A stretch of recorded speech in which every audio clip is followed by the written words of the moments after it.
Meditative wings में आप सभी को मेरा नमस्कार है। कैसे हैं आप? आज हम आपके समक्ष लाए हैं अध्यात्म तत्व का नया अध्याय कर्मातीत। तो आइए हम अपने साधना के अनुभव को आपके साथ शेयर करते हैं। योग और तंत्र में कर्मातीत का बहुत ही महत्वपूर्ण स्थान है। कर्मातीत मतलब कर्म का क्षय हो जाना। कर्म जबरदस्ती नहीं किया जाता है। सामने जो उपस्थित रहता है कर्तव्य, बस उसी को साधक, योगी, महात्मा जो है कर्म का निष्पादन करते हैं। तो वही जो है जो कर्मातीत अवस्था है आपका। यह मेरे वीडियो में देखिए, कल मैंने वीडियो में बताया है, जो मैं अपने ज्ञान से आपको जो है उपदेश दिया है। उसमें ज्ञान लाभ के बाद, आत्मज्ञान के बाद, आत्मज्ञान का स्वज्ञान का वीडियो देखिएगा, ज्ञान लाभ का वीडियो देखिएगा। इसीलिए कहता हूँ मेडिटेटिव विंग्स को के दर्शकों को, साधकों को, कृपया मेरे हर एक वीडियो को देखिए। तो हर एक वीडियो को देखने के बाद जो हम नया वीडियो के द्वारा जो हम आपसे मुखातिब होते हैं, उपदेश देते हैं, ज्ञान का संचरण करते हैं, तो समझने में सहूलियत होगी आपको। ज्ञान लाभ के बाद, आत्मज्ञान के बाद जो है प्रवृत्ति नहीं रहती है। साधक योगी निवृत्ति मार्ग पर आरूढ़ हो जाते हैं। और प्रवृत्ति मार्ग नहीं रहने पर मन जो है काम करने की ओर प्रवृत्त नहीं होता है। जब मन नहीं जाता है तो वायु भी नहीं जाती है, क्योंकि वायु और मन दोनों में अनुनाश्रय संबंध है आपका। और मैंने पिछले वीडियो में भी बताया है, जो मन और वायु, सांस दोनों समानुपाती है। मन अगर तीव्र होगा तो वायु भी तीव्र होती है। मन अगर शिथिल होगा तो वायु भी शिथिल हो जाती है। और जब प्रवृत्ति मार्ग नहीं रहती है तो मन तो उधर जाता नहीं है। तो मन नहीं जाता है तो मन निवृत्ति मार्ग पर चलता है। तो निवृत्ति मार्ग पर चलने पर वायु भी जो है अस्थिर हो जाती है।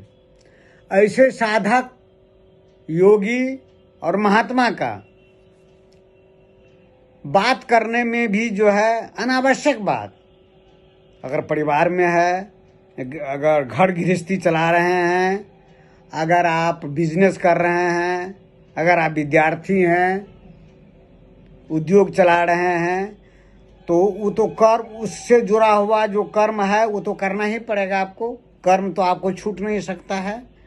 लेकिन कर्म के प्रति लिप्सा नहीं रहती है, अभिक्षा नहीं रहती है, आसक्ति नहीं रहती है। कर्म को कर्म समझ करके साधक, योगी, महात्मा कर्म करते हैं आपको। तो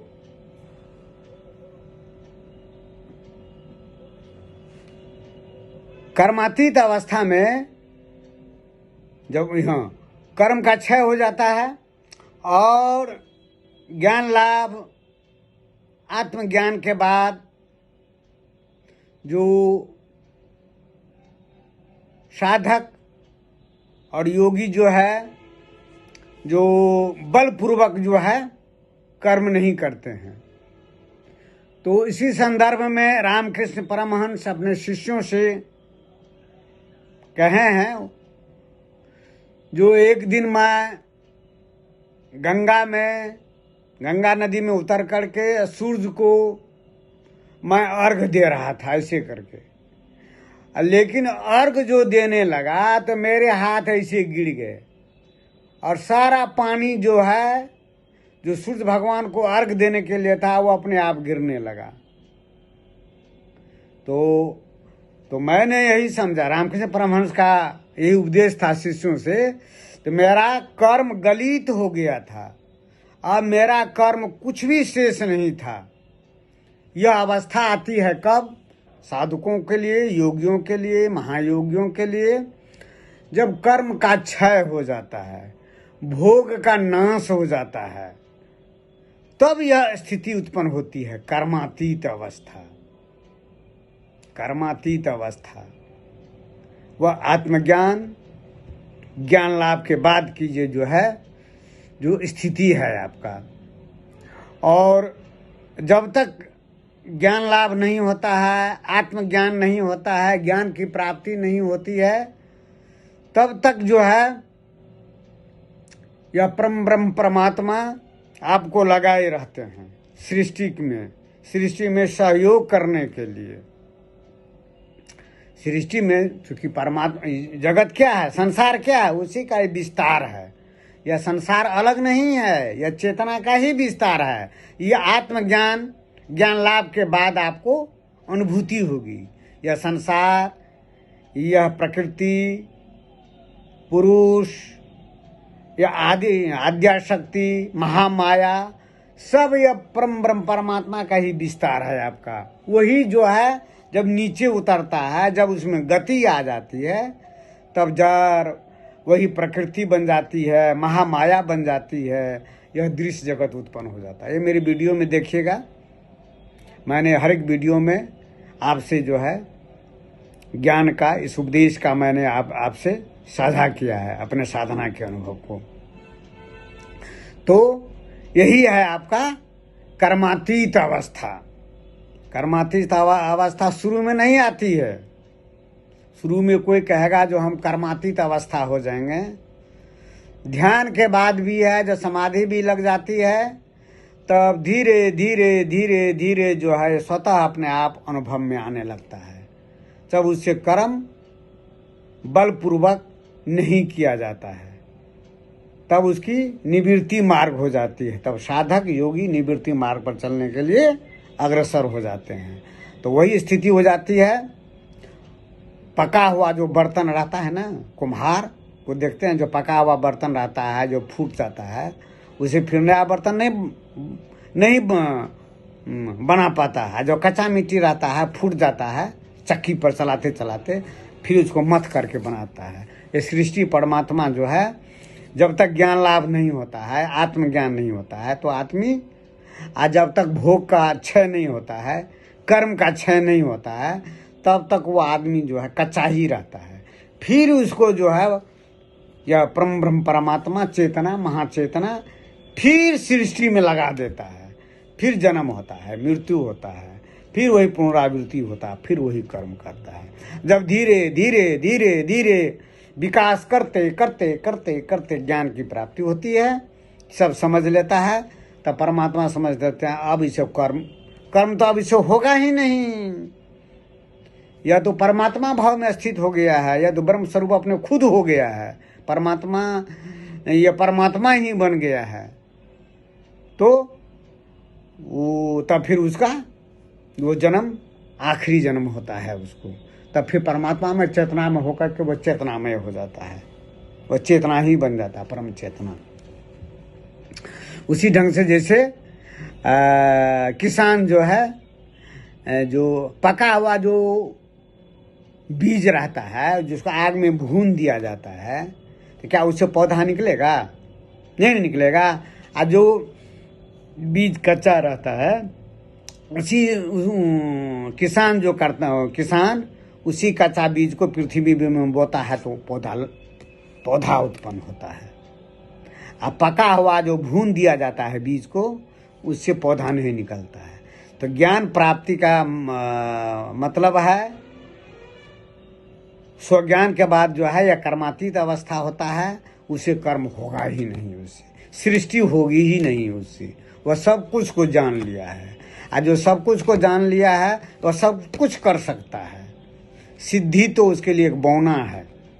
सिद्धि भी तो क्या है, यह बाह्य आडंबर है, यह संसार करने के लिए सिद्धि होता है, दूसरों को दिखाने के लिए, शक्ति प्रदर्शन करने के लिए।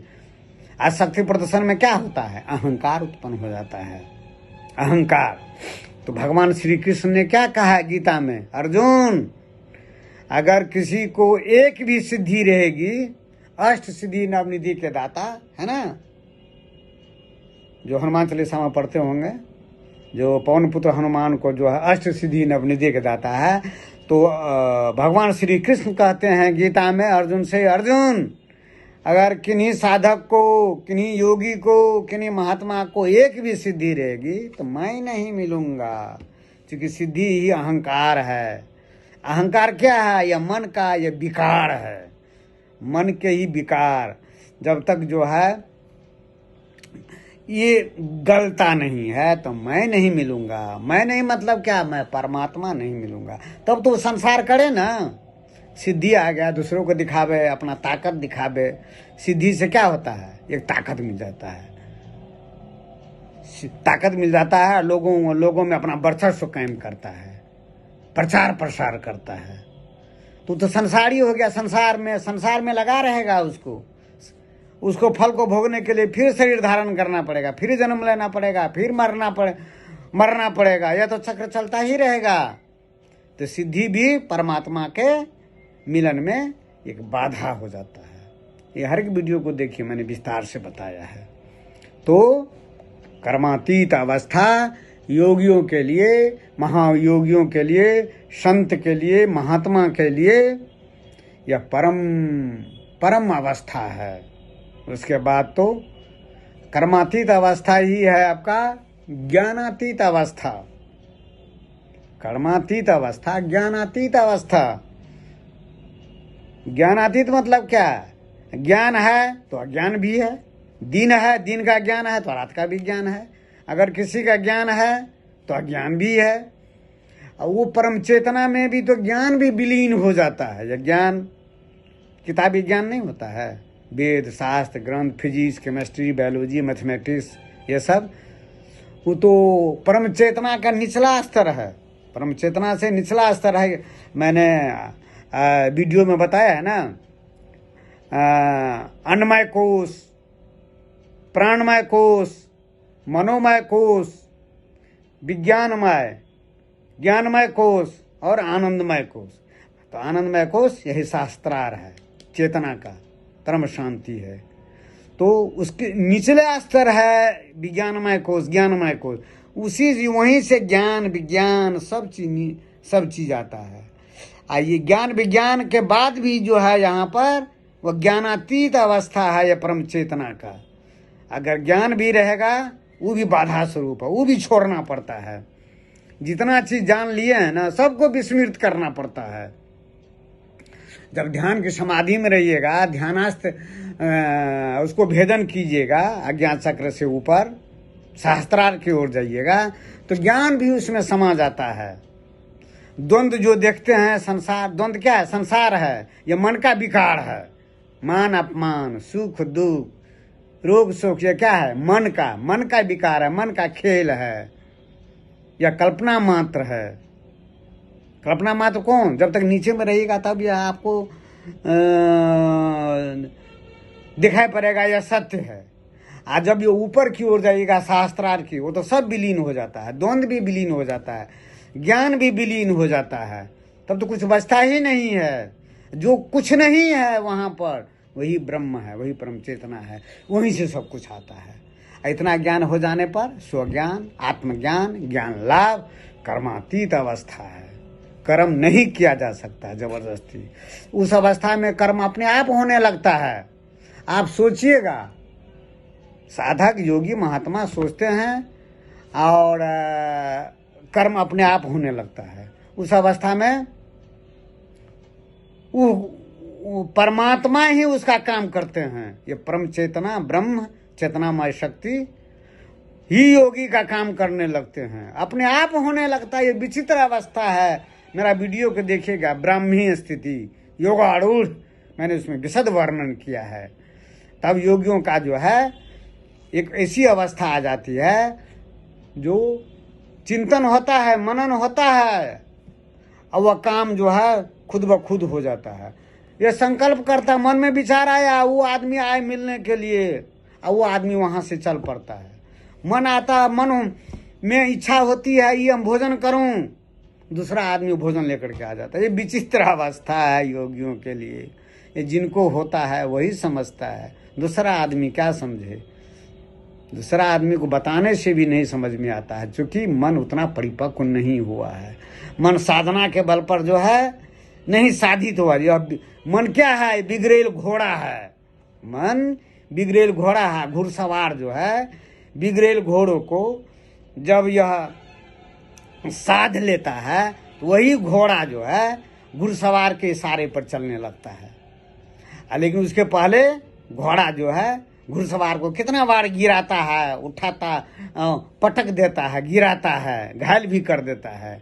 लेकिन जो दृढ़ प्रतिज्ञ रहते हैं घुड़सवार, वह बिगड़ेल घोड़े को धीरे धीरे धीरे धीरे, एक बार की नहीं, धीरे धीरे धीरे धीरे धीरे धीरे जो लगाम पकड़ करके उसको साध लेता है। जब साध लेता है तो वही घोड़ा घुड़सवार के इच्छा के अनुरूप चलने लगते हैं, वो लक्ष्य की ओर चलने लगता है। यही है मन। मन ही का ही सब खेल है। बहिर्मुखी मन ही संसार है, अंतर्मुखी मन में संसार का लोप हो जाता है।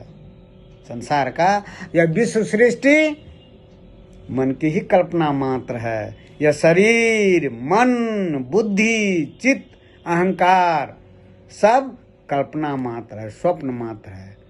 क्यों? क्योंकि सब विलीन हो जाता है उसी में, परम सत्ता में, परम चेतना में।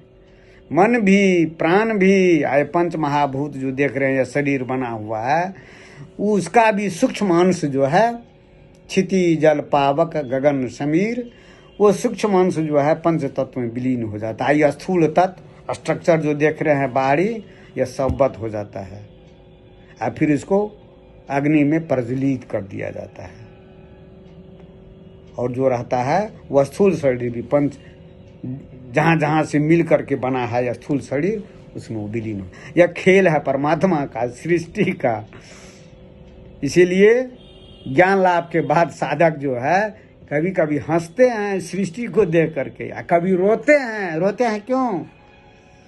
तो मैं इस कारागार में मैं बंद हूँ। जब तक जो है परमात्मा का रहेगा, यहाँ से प्रस्थान करने की जो तिथि निर्धारित है उसी तिथि। हाँ, एक बात और है, योगी महायोगी ज्ञान लाभ, स्वज्ञान आत्मबोध के बाद अपने मृत्यु के तिथि को भी हेर फेर कर सकते हैं। अपने मृत्यु के तिथि को भी अगर 3 महीना 4 महीना में अगर उचित समय नहीं मिल रहा है तो उसको आगे ले जा सकता है। यह योगी में, महायोगी में जो है, जो अपने संकल्प शक्ति से ऐसा कर सकता है। श्यामाचरण लाहिड़ी महाशय में भी था ये। श्यामाचरण लाहिड़ी महाशय को उनके शिष्य सब बहुत दूर थे और उन्होंने कहा देखो मैं अब जो है अब मैं देह त्याग करना चाहता हूँ। तो कहा वहाँ से आया, गुरुजी हमको आने में समय लगेगा। कितना समय लगेगा? तो 1 सप्ताह। अच्छा ठीक है, 1 सप्ताह के बाद मैं देह त्याग करूँगा। श्यामाचरण लाहिड़ी महाशय भी अपने मृत्यु की तिथि को आगे बढ़ा दिए थे। रामकृष्ण परमहंस भी कैलेंडर अपने शिष्य को कहे थे कि कैलेंडर देखो और वो तिथि को देखो। जब उत्तरायण रहता है, सूर्य उत्तरायण, तो उत्तरायण की दशा में अगर योगी साधक महात्मा का अगर देह त्याग होता है तो सीधे परम धाम पहुंचता है। उसके बाद वह जो है उसका पुनरागमन नहीं होता है उत्तरायण के बाद, जो कि आपको शुक्ल पक्ष है। आयोग होता है कृष्ण पक्ष। कृष्ण पक्ष होता है दक्षिणायन। उसमें जो है योगी साधक का जो है देह त्याग करता है वह कृष्ण पक्ष है, दक्षिणायन है उसमें फिर पुनरागमन होता है। इसीलिए भीष्म पितामह जो मृत्यु शैया पर थे लेटे हुए, और तो उन्होंने उस समय में दक्षिणायन चल रहा था। उत्तरायण के चलने में उसको 5-6 महीना जब तक युद्ध जारी रहा, महाभारत का युद्ध, तब तक जो है वो मृत्यु शैया पर जो है लेटे रहे। और जब सूर्य जो है उत्तरायण हो गया, शुक्ल पक्ष में आ गए, तब अपने देह को त्याग किए। तो साधु महात्मा जिसको ज्ञान लाभ हो जाता है, आत्मबोध हो जाता है, अपने मृत्यु के तिथि को भी वो आगे कर सकते हैं, आगे कर सकते हैं, घटा सकते हैं, बढ़ा सकते हैं। मृत्यु भी उनसे पूछ करके आता है, मृत्यु भी उनसे पूछ करके आता है। जो जमदूत है ना, जो कहते हैं जो आदमी मरने लगते हैं तो जमरा जाते हैं, वह साधक योगी जमराज का भी बाप हो जाते हैं। श्री कृष्ण भगवान ने क्या कहा गीता में अर्जुन से, अर्जुन मैं ब्रह्म का पिता हूँ, जमराज का पिता हूँ, वायु का पिता हूँ, अग्नि का पिता हूँ। अब ब्रह्मलोक भी काल द्वारा सीमित है। स्वर्ग, ब्रह्मलोक मतलब क्या? स्वर्गलोक। सतगुणी आदमी मर करके कहाँ जाते हैं? स्वर्गलोक जाते हैं। और स्वर्गलोक भी काल द्वारा सीमित है। अब फिर भोग जब वहाँ पर क्षय होते हैं, उस साधक महात्मा का फिर जन्म लेना पड़ता है, फिर कर्म करना पड़ता है।